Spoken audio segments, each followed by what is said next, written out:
This video is going to have a look at gravitational potential energy, and in particular it's going to have a look at the calculation that's involved in it. Now, gravitational potential energy is a store of energy, and that's where the word potential comes from, because it's to do with height and how high an object is. And because it's gravitational, we're talking about the impact of gravity on that object. So the impact gravity can have on the energy that object has. So to put it this way, if I have two bricks and one is at a lower height than the other, well, when they hit the ground, the one that's higher will hit the ground with more and release more energy, right?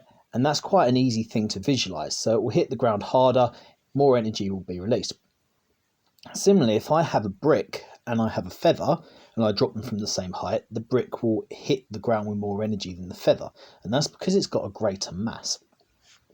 And these are therefore the variables that come in the calculation. So this is our formula that we've got to use.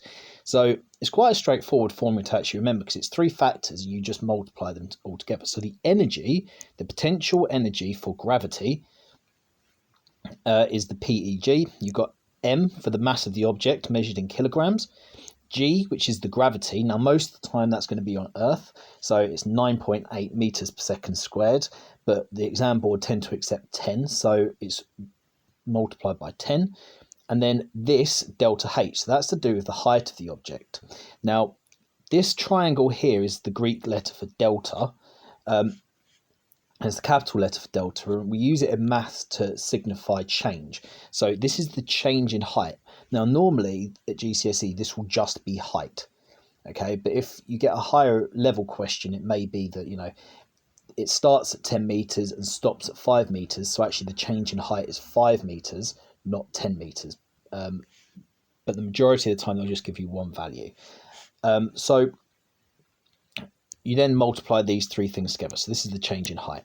So let's have a go at one of these questions. And the first thing I will do if I get a question, most of the time I don't even look at the question before I actually highlight any numbers they give me. Because if they give me numbers, I'm going to need to use them. Now, if I read it, to determine the gain in potential energy, so that's what we're calculating. When a 4 kilogram, there's my mass. So when a 4 kilogram rock is raised to 18 meters, so there will be my delta H. So what I'm going to do before I do anything is I'm going to write down the actual numbers, the variables that I've got. So I've got PE, I've got mass, I've got gravity, and I've got height. Now PE, potential energy, I don't know. Mass is going to be 4. Gravity, as I said, is going to be 10 or 9.8. And height is going to be 18.000. Now when I take these and substitute them into the calculation, it's going to be, so PE equals mg delta H.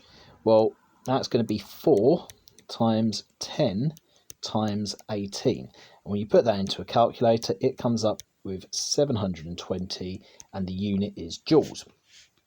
And that's probably the most basic style of question you'll get. If we make this a little bit harder, so a slightly more difficult question would look like this. And again, same thing, I'm going to highlight the numbers. All right. So in 1993, a Cuban athlete, Javier Sotomayor, set the world record for the high jump. The gravitational potential energy associated was 1,970 joules.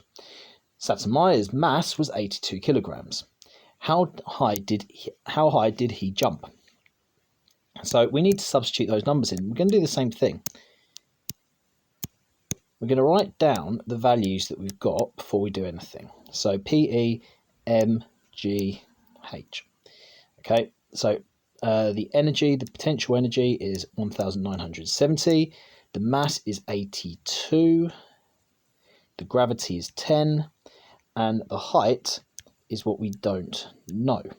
Now, what I then need to do is I need to rearrange this, because potential energy here is no longer the subject of the actual of the equation. Height is now the subject of the equation. So if I take the formula, and what I need to do is I need to make this the subject. So I need that on its own. So I'm going to divide both sides by the bit that isn't delta H.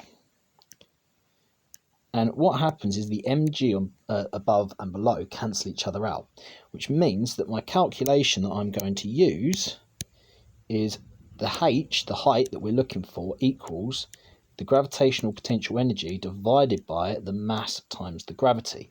So let's substitute those numbers in, and we're going to have the change in height, so the height that he jumped, equals the potential energy, which is 1970 joules, over 82 times 10, which is therefore going to be 820. And when you put that into the calculator, that comes up at 2.4 meters.